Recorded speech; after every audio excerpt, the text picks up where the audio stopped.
Ningizim Africa, Thokozani, Sanbonani, Dumelang, Apsheni, and hello. This Mkuloti from 131 Marshall Street, Johannesburg, CBD.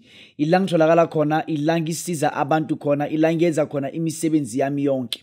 Uma use Durban, Cape Town, East London, Western Cape, Limpopo, Mpumalanga, and wherever la ukhona, Free State, mamela ngwaneso.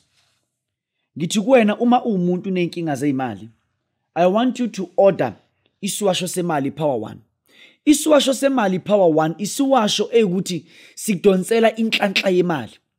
You are working or not working, use isiwasho semali.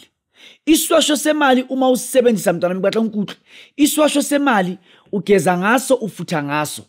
Lesi siwasho usiyuza nje 3 times in a week. Isiwasho semali sifuna umuntu othi Mkhuloti mina ngibroke. Sifuna umuntu othi Mkhuloti angiboni ngenzani ngemali. Sifuna umuntu othi Mkhuloti mina ngidinga imali. Isiwasho semali. That's why sibizwa ngesiwasho semali.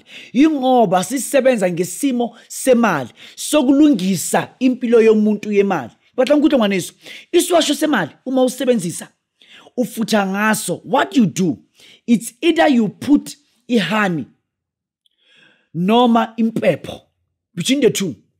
Uma ufutha ngazo zu3 mpepho honey plus washo semali uzifaka zu3 esifutheni in your steaming pot, then afterwards you steam. Uma usteam ubiza imali, so ihani represents imali, ihani represents inhlanhla, ihani represents umnotho nokuphumelela. Uma ufake le honey ngaphakathi ufake nale mpepho plus lesiwasho lesi, ubiza imali, ubiza ukuphakama, ubiza ukukhuleka, ubiza ukuya phambili. Ulokuthi ngicela imali, ngicela inhlanhla, ngicela imali, ngicela inhlanhla, ngicela imali, ngicela inhlanhla, ngicela imali, ngicela inhlanhla, ngicela umsebenzi, ngicela imali, ngicela inhlanhla, ngicela kulunga ebhizinisini lami, ngicela emsebenzini nginikezwe imali. Mhlambe there is something of which you are selling. That's something of which you are selling. Idinga ukusenze isiwasho semali. Mhlambe uthengisa ukudla.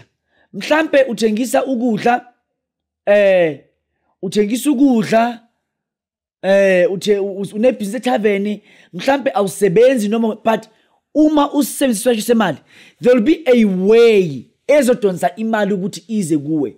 Akunamuntu engengamuzwa solo kumsebenza abantu ngisiwasho semali oke wathi ngasithatha kwangabi nemali ezibonakalisayo. Bonke abantu of which ngibanike isiwasho semali power 1, labo bantu bonke they will tell you ukuthi money makes its own way empilweni yomuntu. Makhosi. Makhosi. There's something of which kumele uyisebenzise uma umuntu. The reason why you are breathing because of imali iyadingakala. Njengoba uphila, your life needs money to maintain it.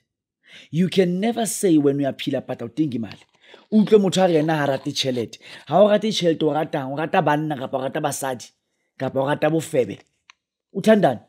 Ngoba kumele ukuthi uma umuntu kumele uthande imali because of money is life. Money is the source of life. Before siya kuNkulunkulu, siqala kuqala emalini. You can never say ubatla modimo gona batla tšhelete. Modimo le tšhelete ba tsamaisana. Badimo le tšhelete ba tsamaisana. This Mkhuloti from 131 Marshall Street, Johannesburg CBD. Ilang sebenzela khona, ilang yenza imisebenzi yami khona. Manje njengoba kanje sebenzisa isiwasho semali. Sovula into zakho. Isiwasho semali power 1 sibiza imali engange 1000 rand. I repeat, 1000 rand. Uma udinga isiwasho semali, udinga umsebenzi noma usebenzi, unebhizinisi but ubatla tšhelete ebeteng, udinga ukuthi imali yakho ibambeke, udinga ukuthi imali uyikhulumisa uyizwe. Call me today. Call me today. Call me today and place your order. Ngithi when isiwasho semali it is 1000 rand. Wena ubhatala imali engange 1.1. uma ufaka imali yakho then uyathunyelwa. Noma ufike e131 Marshall Street Johannesburg CBD, akekho umuntu ongayazi i131 Marshall Street Johannesburg CBD, ngisho nabantu abakude bakuphi, ngoba sathola i-free exposure through Moja Love ukuthi babone ukuthi umkhuloti undawoni. That was part of marketing.